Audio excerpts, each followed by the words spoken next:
one can assume that the Bible is accurate in its representation of what it reports. So, archaeology often substantiates the information that is found in the Bible. I'll be sharing many, many instances of that. Archaeology usually supplements or adds to the information that is found in the Bible. Gives us greater detail in terms of the culture and what life was like 2,000 years ago. Today, life is utterly different than how people lived 2,000 years ago. As we read the biblical text, our inclination is to superimpose our way of life and our way of thinking upon the biblical text. And so biblical archaeology helps us to go back 2,000 years to peel away the culture in which we live today and understand how people lived, Jews, Gentiles, Christians, non-Christians, 2,000 years ago. And then finally, archaeology sometimes fails to support information found in the Bible. Why is that? Well, it's simply because artifacts don't last 2,000 years, or 3,000 years, or 4,000 years. And there are many more discoveries that will be found in the days to come, but they're still underground. They just haven't been discovered yet. So that doesn't mean, again, that the Bible is wrong. It's just simply an indication that nothing has survived, or what has survived has not yet been located. Okay, as we progress, we need to talk about different time periods. If we look at the Mediterranean world, scholars and archaeologists have divided the time periods into several different sections. And I'll be referring to this, of course, over the weeks to come. If we go back to the earliest period, we call this a prehistorical period. Prehistorical because there's nothing written. This is before any written language existed. So as a consequence, it's prehistory. Okay? We also refer to this as the Stone Age. And so the Stone Age is divided into three different sections. The Paleolithic period, and you notice I have highlighted in yellow there, Göbekli Tepe. Göbekli Tepe is a site that we'll talk about next week. It is the earliest site of civilization that's ever been discovered. It's in Turkey. It's between the Mesopotamian rivers. And there have been some spectacular claims made about Göbekli Tepe. So we'll talk about that next week. And that's what we call the Paleolithic period. Then we have the Neolithic period, and then the Chalcolithic period. So many of these periods are named after metals that were discovered. Chalcolithic is copper. Copper was one of the earliest metals that was mined and then used for metal implements. Later on in time, they put copper together with tin to make bronze. And bronze is much more sturdy, much stronger than copper. I don't know if any of you have ever bent a penny. Even though copper is relatively strong, it's not as strong as bronze. And so the Bronze Age period then is divided into, again, three sections. We have the Early Bronze period, then the Middle Bronze period, and that would be the period of time for Abraham, Isaac, and Jacob, what we call the patriarchs. This would be the bulk of what we read about in the book of Genesis, Middle Bronze Age. And then the Late Bronze Age, okay, would be a period of time that in our Bible would be the books of Exodus and also the book of Joshua, the conquests. Okay? Following after the Bronze Age, people in the Middle East discovered iron. And iron is even stronger than bronze. You know, good for chariot wheels and weapons, plows, things of that sort. And so this was a technological development. And so the Bronze Age then is divided into two separate sections, Early Bronze Age, or Bronze Age 1, and Bronze Age 2. And Bronze Age 1 would be the period of the Judges. And then Bronze Age 2 would be the bulk of the Old Testament. Okay, and that would be the period of David, Solomon, and the kings that followed after them. Then if we look over to the right-hand side of the slide, we have periods that are designated by the world-dominant empires that controlled the Middle East at that time. We could go back to the Assyrians, for instance. The Assyrians actually existed during the Iron Age. They were then conquered by the Babylonians, and then the Babylonians were conquered by the Persians. So we refer to the Assyrian, Babylonian, and Persian periods. This would be the period of time in our Bible of the exile and the restoration. So many of the Psalms were written during this period of time. Books of Ezra and Nehemiah, many of the minor prophets were written during this period of time. We then get into a period called the Hellenistic period. We have nothing from the Bible in the Hellenistic period. This is often described as the 400 silent years. Have you heard that expression? From the Old Testament prophet Malachi all the way until the coming of John the Baptist. We don't have any prophets that emerged. Now, we do have literature, lots of literature. And that literature helps us to understand what was happening during that period of time. And it was during that period of time that Judaism changed.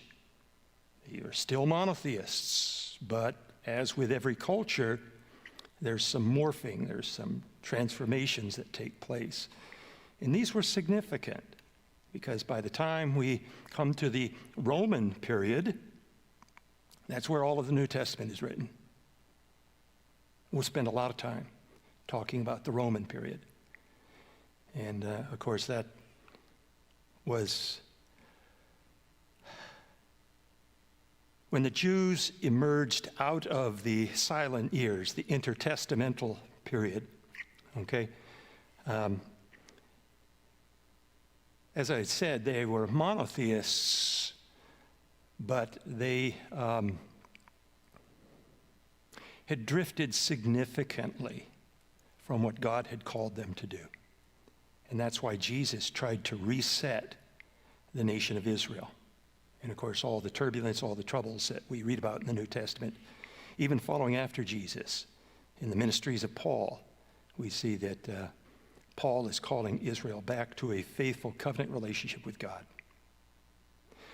After the Roman period and after the New Testament, we enter into a period of time called the Byzantine period. This began with Constantine. Constantine became the first Christian emperor in 325 AD. And then the Byzantine period, of course, follows after that. We will talk briefly about the Byzantine period, but we're not going to spend a whole lot of time with our archaeological work on the Byzantine period.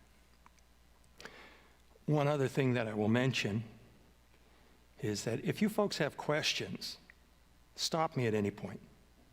Raise a hand, interrupt me. It doesn't bother me. This class is for you. It's not like I have something to get off my chest. Okay, something else that we need to talk about as we progress is dating. How do archaeologists know how to date the artifacts that they discover?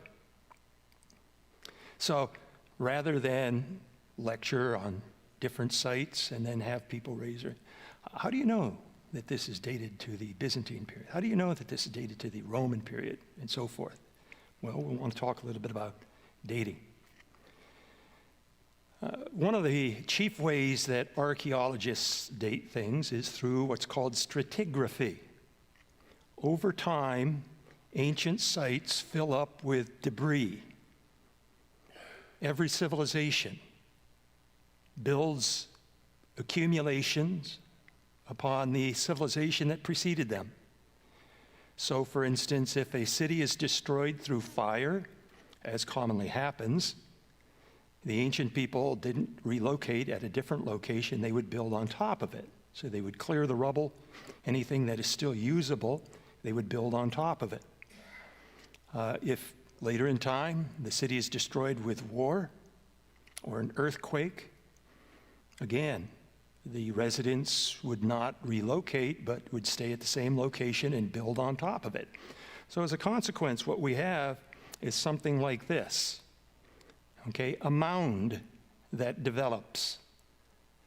You call these a hill, but the technical term is a tell. That's spelled T-E-L. It's an artificial hill that is the accumulation of several stages of occupation at a site. Now, the slide that I've got here is from Troy.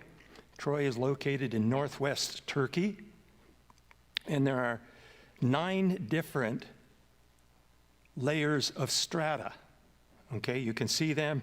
I like this picture because you can see that they're color-coded there. It's easy to see the different layers. If you're wondering, the Trojan War was layer 6 or 7. There's some dispute. We don't know exactly how to date the Trojan War, but 6 or 7 layer is where the Trojan War probably took place. But you can see again how this hill grew over time as the city was destroyed, reoccupied, and destroyed again. Now, maybe another good picture of this would be if we go to Laodicea. Laodicea is one of the 7 churches that's mentioned in the book of Revelation. And archaeologists began excavating there about 20 years ago. I was there before they began any work at Laodicea. So I have been able to see Laodicea unearthed sequentially year by year. I travel back to Turkey every year, and it's amazing as this city is being revealed. But if you look over onto the left-hand side of this picture, you can see what is called the balk, okay? And that is the earth that has been removed. Generally speaking, the archaeologists will keep a portion of the balk intact, so they're able to see the strata and how many layers they've gone down. And so as they've gone down to the period of the 1st century, that is the time when the book of Revelation was written, they have unearthed this colonnade. This colonnade was toppled by an earthquake. Turkey is on a very active seismic plate. It's called the Anatolian plate. It is the world's most active seismic plate. So there's a lot of earthquakes that take place. Some of you may be familiar with the fact that 2 years ago, there was a catastrophic earthquake, actually 2 of them, within a matter of 2 days, that killed off 50,000 people, more than 50,000 people in Turkey, another 5,000 people in Syria. And that earthquake, of course, took place at ancient Antioch, which we read about in the Acts of the Apostles. But many of these earthquakes take place, and eventually the city of Laodicea was abandoned. The people were tired of reconstructing the city, and they eventually moved. Okay? But you can see here, as the archaeologists have come and dug down to this layer, you can see the toppled columns and the colonnade. Okay, so that has to do with strata. This is one of the primary ways, one of the chief ways of dating. Okay, another very important way of dating archaeological artifacts is through pottery. Pottery styles changed from one location to another location, and also changed from one time to another time. The same thing with automobiles, okay? If we were to use an analogy here, I don't know anything about automobiles, but I know there are some of you that can look at a car and can tell me who produced it, whether it's a Ford, whether it's a Chevrolet, whether it's who knows what brand, and can tell me the year that it was manufactured. I can't do that, okay? But that's the analogy that I want to use with regard to pottery. Different kinds of pottery were manufactured in different areas around the Mediterranean, so we can identify where it was manufactured, and we can also identify the time, the period of time when it was produced. So here's a chart that shows you, if you go all the way down to the bottom, okay, this shows you some of the Chalcolithic pottery that was produced.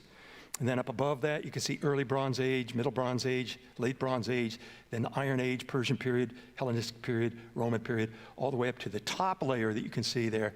That is Byzantine pottery. And so experts, pottery experts, are able to look at shards, that is, broken pieces of pottery. You typically don't find whole pieces. Typically, the pottery is broken. Okay, those are called shards. And based upon what they see, experts can date that piece of pottery. So then if that piece of pottery is in a particular strata of the soil, you follow me? If it's in like stage 3, then we know that everything in that same strata has to be dated at that same time period. You follow the logic? Here we have amphora. Amphora would be used for wine. It's a big product that was shipped around in the Mediterranean. Or oil, olive oil. Even today, olive oil is a big product, a big part of the economy of many of the countries out and around the Mediterranean. You can see the different kinds of amphora, and based upon the handles, the shape, again, scholars are able to date. And then here's just a photograph of some of the pottery. You'll notice that all of these pieces of pottery are broken, and so part of the task of the archaeologist is to gather pieces of pottery and put the puzzle back together. That's not always easy, because sometimes pottery pieces don't have all the pieces, and so you have a puzzle with pieces that are missing. Okay, a third way of dating, okay, is through coins. As archaeologists dig, almost always there are coins at an excavation, okay? And the nice thing about coins is they have the depiction of a governor, or more commonly, the emperor. And based upon that, we know when that coin was produced. And once again, if that coin is in a particular strata at a location, we know that the artifacts in that strata date to the time period, the same time period. So giving you some examples.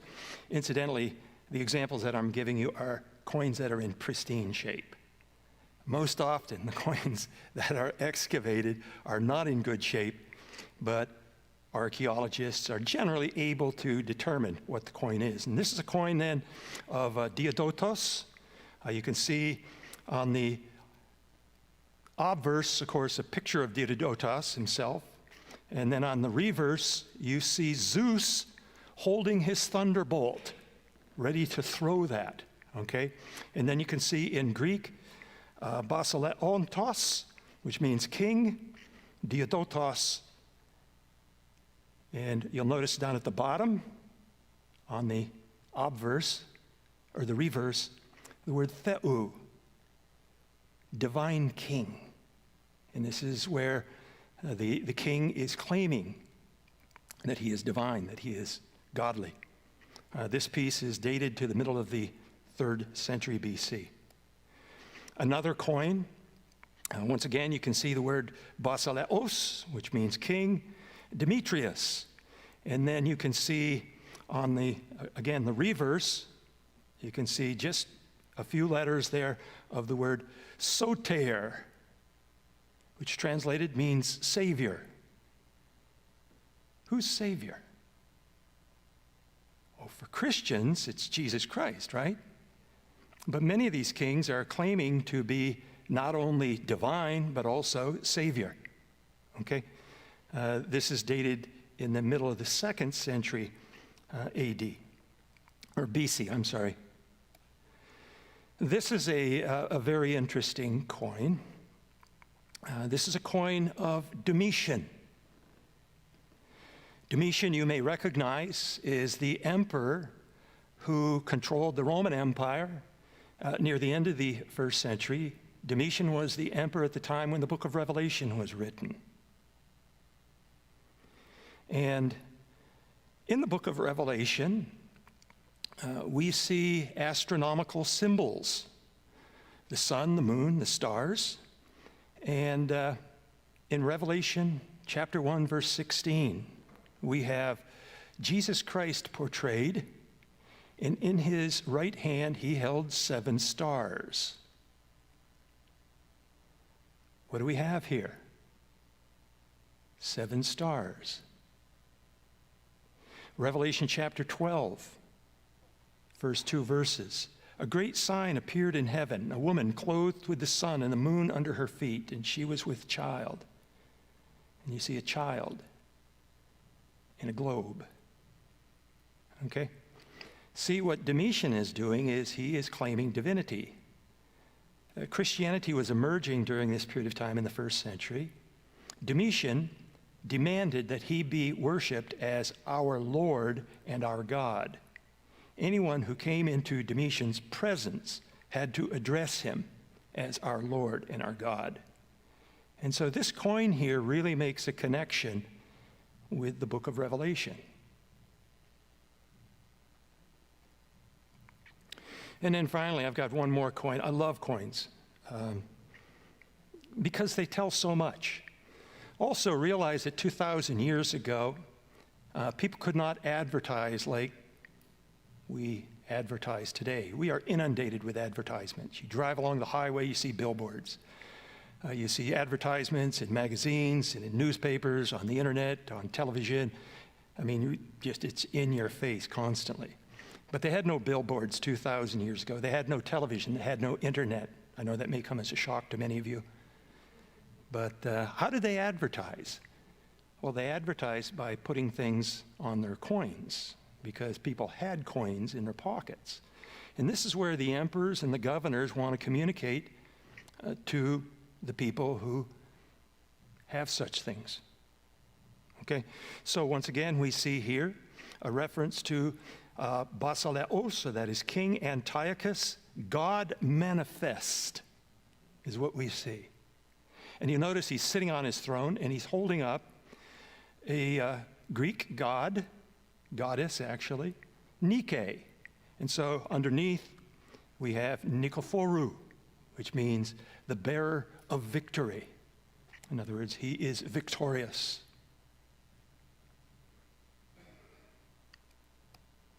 Okay, let's go on. A fourth way of dating is through carbon-14. Carbon-14 is where we look at an isotope, a radioactive isotope of carbon, and based upon how much it has been degraded over its half-life, scholars are able to determine when carboniferous material, okay, can be dated. That would include wood, that would include bone, anything that has carbon in it. Now, I know some of you, I can see your suspicious looks out here. A lot of you are thinking to yourself, yeah, but carbon dating isn't accurate, right? Because many times people have accused carbon dating as not being accurate. Well, I'm sorry to disappoint you, but carbon dating is accurate. And carbon dating is corroborated by other dating methods. So for instance, if we look at coins and then carbon material that's in the same strata, well, we can date the strata from coins or from pottery, but also the carbon dating corresponds. Okay, so the point to be made is that carbon dating is accurate. We've got to take that into consideration. As I've traveled around Turkey on several occasions, I've come to excavations, some of them legally excavated by archaeologists. At other times, I've come upon sites that have been illegally excavated. Many illegal excavations, which is a shame because there's a lot that is lost if you lose the strata. You follow what I'm saying? So if people are digging down, you lose the strata. You don't have a good way of dating things. And so this happens to be a site at Prusias ad Hippum, which is up in the northern parts of Turkey, not far from the Black Sea. And here there was an ancient bathhouse, okay? And this was excavated, and for some reason, and I don't know, and I don't know if any scholars know either, but you have skull fragments here. I suspect what has happened is, this of course is along the North Anatolian fault line. I suspect that probably there was an earthquake that caused the bathhouse to collapse, and the skull fragments that you see are the remains of people who have perished there. So scholars can gather together those pieces and are able to do carbon dating on those pieces to still be able to get a date for that. Many of you are familiar with the fact that I've spent a lot of time up in Nicaea. Today, the city is called Iznik, okay? And this is part of the balk. You can see it's still embedded in the side of the wall. And you'll notice there that there are fragments of pottery, several shards, and skeletal remains. You can see a skull and a spine. Carbon dating. And then dating methods. Building styles. So based upon the artifacts that are discovered, and giving you an example here with columns. Many of these cities have columns that are decorating temples, columns that are decorating the Cardo Maximus, that is the main street. They would have a colonnade all along the main street.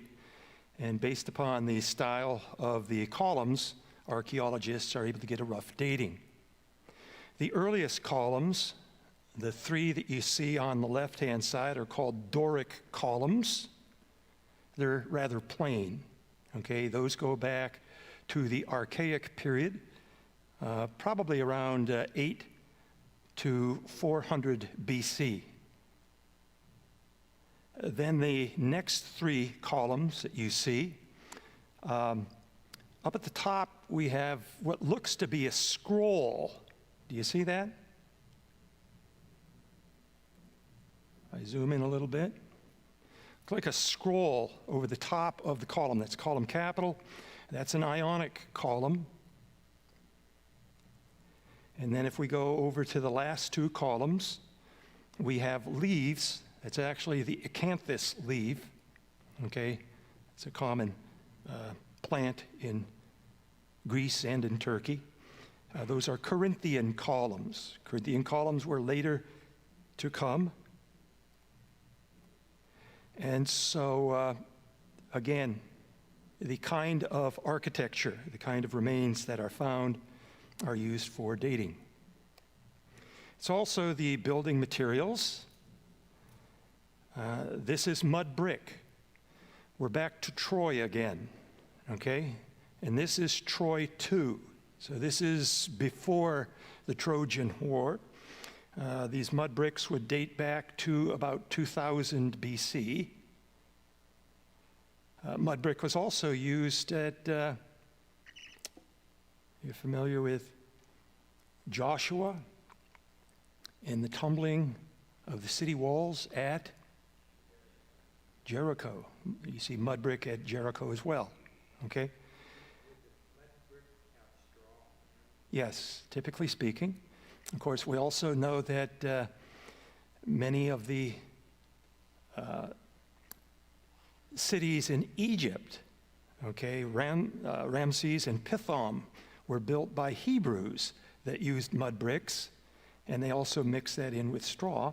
And of course, you're familiar with the story that Ramses even took away their straw and said, "Still build my cities." So again, mud brick helps us to date some of these structures. What we see here is a structure in Turkey again. This is in Cilicia. This is not far from where Paul lived in his early life. This is a Hellenistic, there's a story that we don't have enough time to describe right now about this site and this area in particular. But these are people who retreated into the interior and built homes into the cliff face. And you can see much of this structure has collapsed. But I want to zoom in a little closer. This is called polygonal construction. You'll notice that the stone pieces are worked so that they fit tightly to the adjoining piece. This is amazing how buildings of this sort could be constructed. This would be dated to the Hellenistic period. So we're talking about between 300 BC and around, well, the latter parts of the first century BC is when polygonal construction was most common and most popular. Then, with the Romans, and it wasn't just the Romans, but we have what is called ashlar construction. This is the temple of Nike Aptera. Nike, we mentioned Nike just a little bit earlier. Nike is the goddess of victory. She's the one who produces these sneakers that are called Nike. Most people mispronounce that and call them Nike, but that swoosh, what they call, is actually the wings of Nike. And what the Athenians did when they built this temple to Nike is they clipped her wings. So that word, it's called Nike Aptera. Aptera means wingless Nike. Why? Because they don't want anybody else to have victory. They want Athenians to always be victorious. But I'm getting a little off track, I'm sorry. But what you see here is ashlar construction, and that is the blocks are rectangular. They're squared, and they're consistent with one another. As archaeologists have put together this temple, you can see that they use as many of the original pieces as possible, but not all the original pieces survive. So what they do is they have artisans and craftsmen who then will construct pieces. And so you can see the whiter pieces. Do you see those? Lighter, brighter pieces are pieces that have been supplied as the artisans have put them back together. That's called ashlar construction. Now, there's other kinds of construction also, but these are just a few examples of the kind of ways that scholars can date artifacts. And then finally, epigraphy. Epigraphy, that word simply means writing, ancient writing. Inscriptions, and these could be inscriptions written on stone, could be on metal, could be on pottery. And not often do we find leather or other materials, but based upon the letter style, okay, and based upon the information that we have in inscriptions, we are able to date the inscription. So let's talk first about the letter style, okay? Fonts change, to use an expression. When I first bought my first laptop, we had one standardized typeset. What was it called? Courier? Do you remember? Wasn't it called Courier? Okay. And then, of course, as computers became more sophisticated, we have all kinds of, beautiful kinds of fonts. And for my exams, I used to put a font on that had blood dripping off the letters, just for the effect, But the same thing is true then in the past, that is letter styles changed. So many of you are familiar with the sigma that looks like this. Well, the sigma, of course, changed, and by the time we get to the New Testament, the sigma looked like what our letter C is, okay? So letters change over time, and based upon how those letters are written, scholars have an idea as to how to date that inscription. And then also based upon the contents of an inscription. That helps us a lot. Inscriptions are terrific because inscriptions give us a little window, a peek into the past. It tells us a little bit about people, tells us a little bit about what's happening in a particular location. This is one of my favorite inscriptions. This is at Pergamum. You folks may be familiar with the fact that Pergamum is one of the 7 letters, one of the 7 churches mentioned in the book of Revelation. And again, at that time, the emperor was Domitian, and he was claiming himself to be a living God. And so we see here on the top line the word autokrathera, which means singular ruler, monarch, could be translated as tyrant or dictator. He's in absolute control of what's going on in the Mediterranean world. At the next line, we see Caesara, which means Caesar. And then the word right after that, Theou, divine Caesar. Again, claiming, he's not just a human being, but divine. Then the third line, we see reference to Trajan. This is actually the emperor that followed after Domitian, but he continued many of Domitian's policies, okay? And then you see Trajan, Ariston, Sebastos. Sebastos is, again, a reference, another title. You could describe it as glorious or honorable, okay? Germanicus, that's again part of Trajan's name. Dicaius,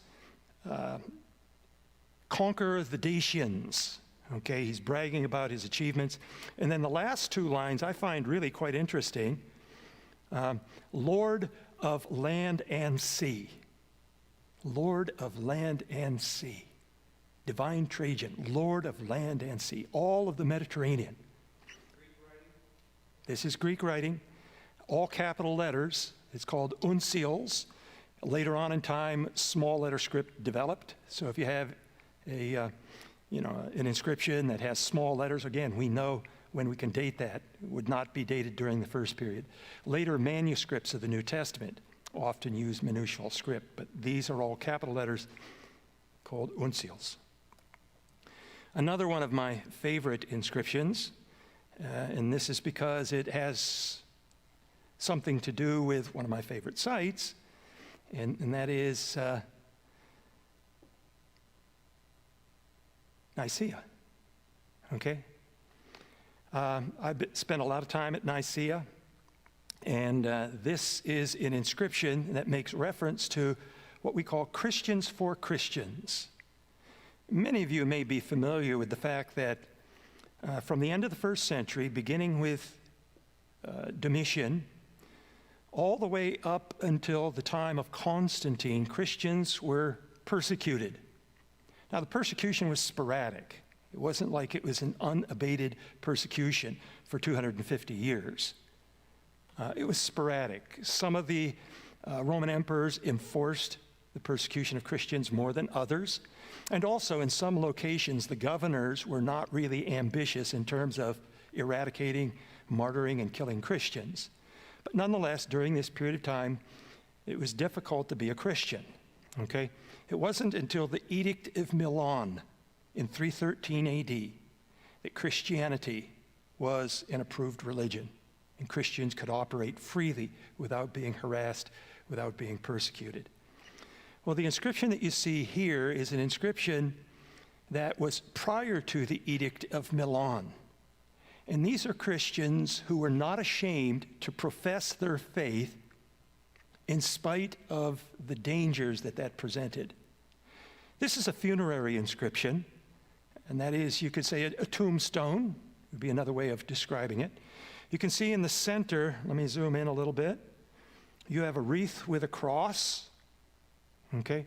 And throughout the inscription, you have references to the Christian life of the deceased.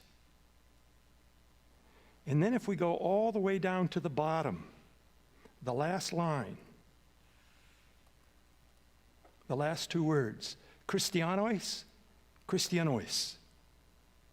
Christians for Christians. In other words, these are family and friends and members of the church who have erected this funerary inscriptions. And they're not afraid to say, we are Christians who are in support of other Christians. Many of these funerary inscriptions, and we have more than a dozen of them that have been found in this region, make reference to the deceased as a martyr, which tells you something. They were martyred. They were killed in behalf of their faith. And so, again, these are stories, testimony of what happened during a very turbulent period in Christian history.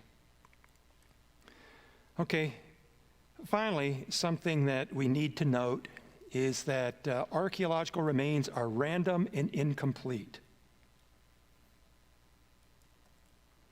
Not all artifacts from antiquity have survived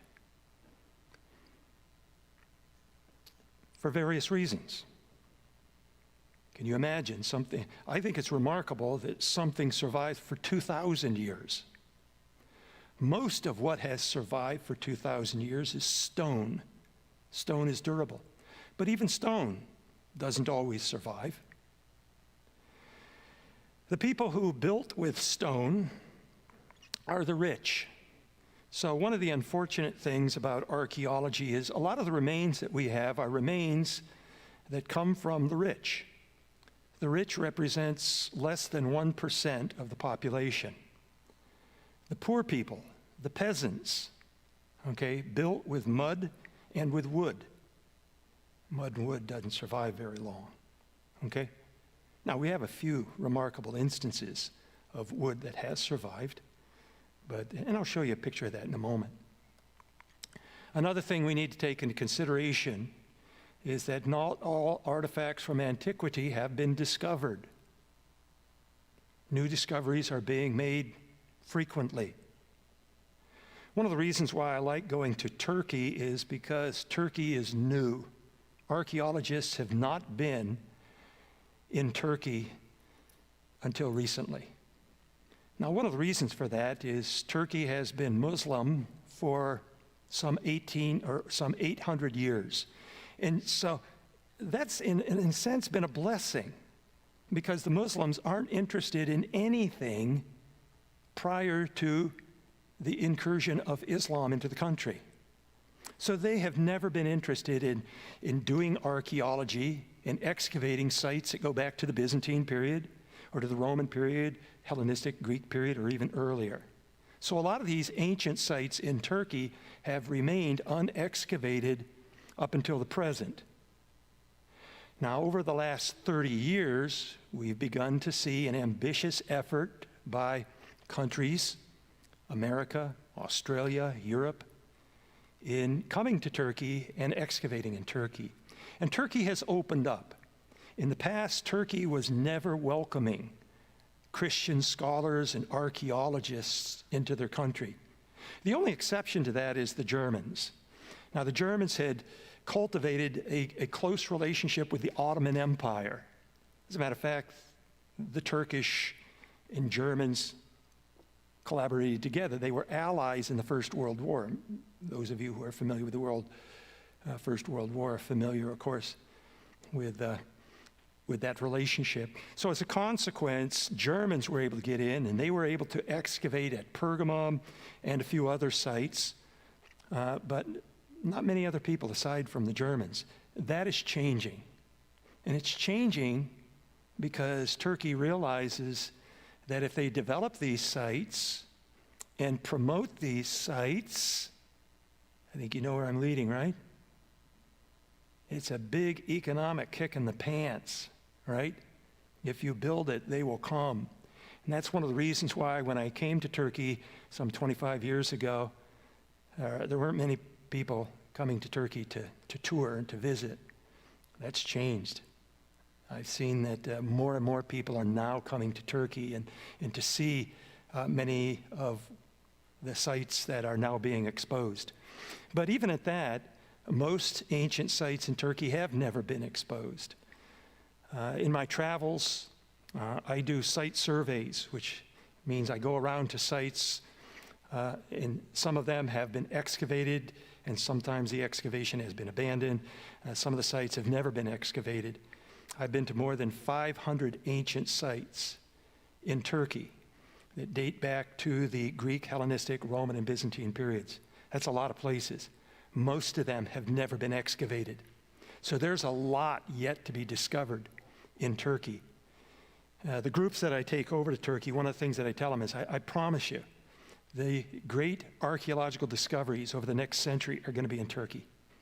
Guarantee it, okay? Most of what is to be excavated in Israel has already been exposed. The Israelis are very ambitious in terms of, and they have excellent archaeologists, but most of the good sites in Israel, have already been excavated. The same thing can be said about Greece. The Greeks, again, are very good in archaeology and history and their rich heritage.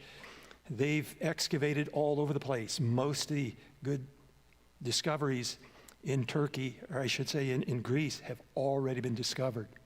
And we can point out other places across the Mediterranean, Italy and elsewhere. But in Turkey, there's much more to be seen. And that excites me. That's one of the reasons why I come back to Turkey year after year. Okay, so not all artifacts have been discovered, but in the days to come, who knows what will be discovered. Now, I had mentioned to you moments ago that wood doesn't survive for very long, as you can imagine. It degenerates and decays and rots and disappears. This is a remarkable discovery. And this is a wooden bridge. That is actually the pedestals of a wooden bridge over the river Strymon at the location of Amphipolis. Those of you who have read the Acts of the Apostles are probably familiar with Amphipolis. Amphipolis is one of the cities that Paul passed through on his second and third missionary journeys. And because of the conditions that existed in the mud that then surrounded these wooden pedestals, they have been petrified, and as a consequence, they exist. So like I say, this is a remarkable discovery. So even though I just said wood doesn't survive for 2,000 years, well, not often, okay? Also, ancient artifacts may have been moved or reused in later periods. Now, I mentioned earlier that when a city is destroyed due to fire, earthquakes, warfare, or whatever reasons, okay, the people would rebuild. And lots of times as they rebuild, they would reuse usable pieces. And also, as time passes, even today in the modern era, in many of the cities and towns in Turkey as I pass through, I'm always looking at the modern structures, because even modern structures will reuse ancient pieces from the past. Here's an example that I love. Okay, this is a mosque at Sedima. Sedima is the southern part of Turkey near the Mediterranean. And as you look at the back wall of the mosque, you can see several architectural pieces that have been reused and incorporated into the mosque. And I don't know why, but commonly mosques, I always look at mosques, sometimes on the outside, sometimes on the inside, because for whatever reasons, whoever builds the mosque, they're eager to gather together some of these artifacts. So if I zoom in a little closer here, you'll notice over on the left-hand side, you can see a column that has been embedded into the mosque. And then up above that column, you can see an inscription. Then up above that inscription, you can see another architectural piece. It's not inscribed. And then near the top, you see another inscription. Do you see that? Now, you folks know that, you should know if you don't, but Muslims are monotheists, right? They believe in only one God. This is part of the shame also, because the three monotheistic religions, Judaism, Christianity, and Islam, tend to be the three religions that have more in common than any of the other religions, and those are the ones who seem to create more disturbances worldwide, right? I think we need to minister to our Muslim friends and our Jewish friends based upon what is common. We believe in one God, okay? Let's talk about that God, and let's see how God has revealed himself through our Savior, Jesus Christ. And so that's an area where we can strike up conversation with our Jewish and Muslim friends. Now, I want to zoom in on that inscription up at the top. That's a closer picture of that. And of course, it's tilted sideways, so if you tilt your head, you can read that. And what's funny about this is the inscription reads, and obviously the Muslims who put this into their mosque can't read Greek, but the inscription says, the gods, plural, within are Hestia, Hermes, Demeter, Poseidon, Zeus, Hera, Artemis, Apollo, Hephaestus, Athena, Ares, and Aphrodite. The irony of that is quite remarkable. The gods herein. So I'm not about to tell the people at Siedra what the inscription says, for fear that the inscription will be torn out of the wall and destroyed. Okay? So then finally, archaeological remains must be interpreted. Okay, it's one thing to find an archaeological artifact. Okay, what does it mean? And how does it shed light upon the ancient world? And does it have any relevance for our understanding of the New Testament or the Old Testament? So what we've got to do is we've got to be aware or beware of distortions, and that is exaggerated claims. Sometimes Christians say too much about a discovery or an artifact. They exaggerate and blow things out of proportion. A good example of that is a fellow by the name of Ron Wyatt. As I've taught this class at the university, many times I've had students come and say, "Did you see that YouTube video by Ron Wyatt?" And so I have to go and look at these. Ron Wyatt is a guy who is not an archaeologist. He's actually a nurse. He's had no archaeological training whatsoever. He has never been given permission to do a dig anywhere in the world. And yet, Ron Wyatt claims that he has discovered Noah's home, fences around Noah's farm, a flood inscription. He claims that he's found Noah's Ark itself, laminated deck timber from the Ark, and anchor stones from Noah's Ark. He claims that he's found Noah's altar, tombs with tombstones of Noah and his wife. He's also claimed to have discovered the location of the Dead Sea or the Red Sea crossing, wheels from Egyptian chariots that were involved in the pursuit of Israelites from Egypt. He claims to have discovered the book of the law written by Moses on animal skins, gold from the golden calf that was fashioned by Aaron. He claims to have discovered the Ark of the Covenant, tables of the Ten Commandments, the tabernacle's table of showbread, Goliath's sword, Jesus' tomb, and the stone seal of the tomb. And, remarkably, he has discovered Christ's dried blood, proving the virgin birth by means of a chromosome count. Only half as many chromosomes. Now, this untrained explorer is either the luckiest person on the face of the earth, or he's a fraud, okay? Now, don't get me wrong. I've watched several of these Ron Wyatt videos that you can check out on YouTube, so you can go check it out yourself. And there's no doubt in my mind that he is a committed Christian. But he is taking an artifact and he's blowing it way out of proportion, okay? And that doesn't help our cause, because as a consequence, it becomes a source of ridicule. And lots of times there are skeptics who have claimed that Christians are making a mountain out of a molehill with these archaeological discoveries. We don't want to go that far, okay? We have to let the evidence speak for itself. Now, on the other hand, we have a number of trained archaeologists, actually, who are described as minimalists. These are people who do not believe that the Bible sheds any light upon what has happened in the past. The Bible is archaeologically untrustworthy. Many of these people do not believe that there was an exodus from Egypt. Many of these people do not believe that there was a conquest of the Holy Land, such as reported in the book of Joshua. Many of these people even challenged the existence of David, King David, until this piece was discovered. Okay? At Tel Dan, that is the mound at Dan, when it was excavated, they discovered an inscription. This is in ancient Hebrew. You might look at the letters.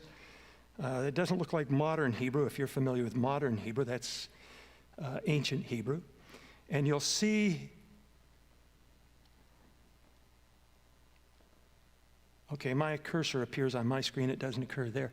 But you can see on the third line up from the bottom, you can see a little bit of white dusting, okay? That is a reference to the house of David, okay? And when this discovery was made, of course, then you have these minimalists who then have to backtrack a little bit, okay? Okay, we will concede that maybe there was a King David. But again, we've got errors on both sides, and this is what I want to illustrate. We don't want to say more than what the archaeological evidence indicates, but we also want to not say less. In other words, we don't want to treat the Bible as an untrustworthy archaeological resource, because as we're going to see in the weeks to come, the Bible gives us evidence of the fact that what is written in the Scriptures is an accurate portrayal of what has happened in the past. That's all I've got. We're at 7 o'clock now, but I'm willing to take as many questions that you've got. I might also mention, just to bring you back next week, as I mentioned a little bit earlier, we'll talk about Göbekli Tepe next week. But questions, comments that you